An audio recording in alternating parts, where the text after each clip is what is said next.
आपने पिछली बार जब एक बार चर्चा में आपने ज़रूर एक बात कही थी मुझे कि आपने भविष्य मल्लिका के कुछ टेक्स्ट पढ़े हैं। पिछली बार आपने कुछ बताया था। इस बार उससे कुछ ज़्यादा नहीं बता सकता। ओके। उससे ज़्यादा नहीं। इसको let me put it in another way. क्या for the welfare of the society उसमें कुछ ऐसा है जो कि लोग अपने लिए may be they can take out of that text? क्योंकि मैंने उसमें कुछ पढ़ रहा था, तो मैंने पढ़ा तो उसमें कुछ उड़िया भाषा में लिखा था, नाना रोग असीबा, गोटे बड़ा भयाधी, लोका घरे रहीबे, बाहर कूना जीबा। क्वारंटाइन में हमने क्या किया था? Read it again. मैं एक एक करके बताऊं। नाना रोग मीन्स अलग अलग बीमारियां।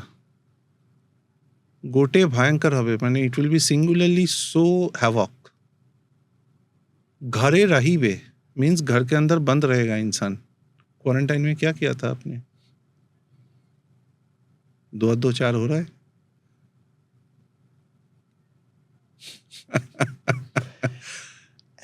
This is absolutely, you can't understand it. कई 100 साल पहले भविष्य मल्लिका में ये लिखा हुआ है। उससे भी पहले भविष्यवाणी का 16th सेंचुरी टेक्स्ट है। उससे भी पहले 12वीं शताब्दी में जयदेव गोस्वामी ने गीत गोविंद रचना किया। अगर मैं आपको 2 चीज बोलूं गीत गोविंद के बारे में, आप हिल जाएंगे सुन के। अगर मैं आपको बोलूं गीत गोविंद का रचना जयदेव गोस्वामी को स्वयं श्री वासुदेव कृष्ण करके गए थे उसकी रचना। और गीत गोविंद में एक श्लोक है दशावतार स्तोत्र में, जब कल की अवतार को डिफाइन करते हैं, केशवधीत कल की शरीर जय जगदीश हरे, लेकिन उसके संग संग वो यवनों के बारे में भी बात करते हैं। वे यवनों का नाश करेंगे। आज इस पृथ्वी को किससे सबसे ज्यादा प्रॉब्लम है? यूरोप में क्या हो रहा है? हीट। यवन कौन है?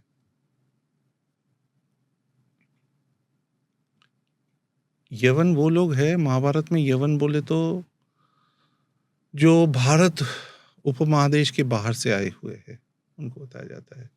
But that is a loosely used term. But in the annuls of Indian history in the last 1000 years if you see, यवन आक्रमण, म्लेच्छ, यवना, ये सब किसके लिए यूज किया गया है? For the invaders. It can be the Greeks, it can be the Huns, it can be the Afghans, it can be the Turks, it can be the Mamluks. आई बात? कुछ क्लैरिटी आया? इससे क्या समझ, मुझे पहली वाली बात तो समझ आ गई, उससे I got the context. Means when कल्कि comes he will clean this people. असुरों का संहार करेंगे ना, तो यही लोग असुर है। असुर को रूप में दिखाया गया है। This is a literary referencing. This is a literary referencing. But 12th century में, 12th सेंचुरी में प्रॉब्लम इज 12th सेंचुरी में वो लिख रहे हैं यवनों के बारे में। एंड तब तक I think the second battle of तरेन भी नहीं हुआ था उनका टाइमलाइन में। अच्छा, दूसरी बात, जयदेव गोस्वामी जब गीत गोविंद लिख रहे थे तब क्या हुआ, एक लास्ट स्टैंजा था जो वो लिख नहीं पा रहे थे। हरबरा, मतलब उनके मन में शंका था कि कैसे मैं लिखूं इस चीज को। तो सोच रहे थे तब उन्होंने पद्मावती, उनका पत्नी, को बोला कि तुम एक काम करो, तुम खाना गरम करो, मैं नहा के आके खाना खा के इसको संपन्न करूंगा मैं। बहुत अच्छी बात है। चले गए जयदेव गोस्वामी नहाने के लिए। 10 मिनट या 5 मिनट के अंदर फिर वापस आते हैं। पद्मावती ने बोला, क्या हुआ, तुम तो नहाने गए थे, तुम तो नहा के आके खाने वाले थे। बोले, नहीं, मेरे को याद आ गया क्या लिखना है, गीत गोविंद का आखिरी स्टैंजा, तो मैं उसको लिख के फिर नहाने जा रहा हूँ। बहुत अच्छी बात है। तो लिख के भाई साहब चले गए। इसका आधा घंटा बाद वो आते हैं नहा के, जो जयदेव है।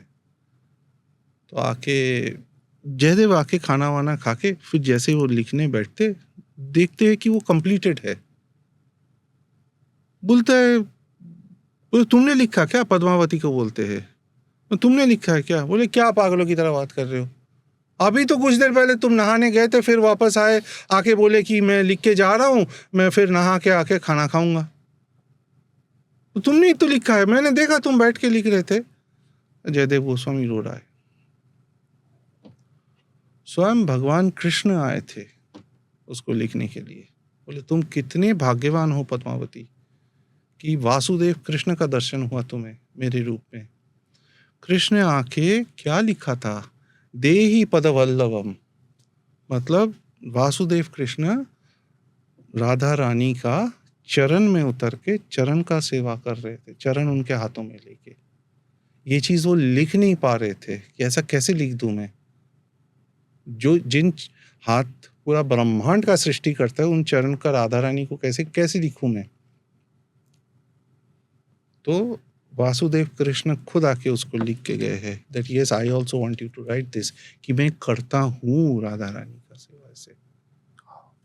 देहि पदवल्लभम।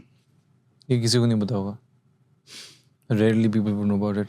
लोगों को ये लगता है ना कि जैसे कि अर्जुन जी के साथ ही कृष्ण जी ने, हम गीता के बारे में जानते हैं, महाभारत के बारे में, आई एम श्योर कि mostly people would not know about it.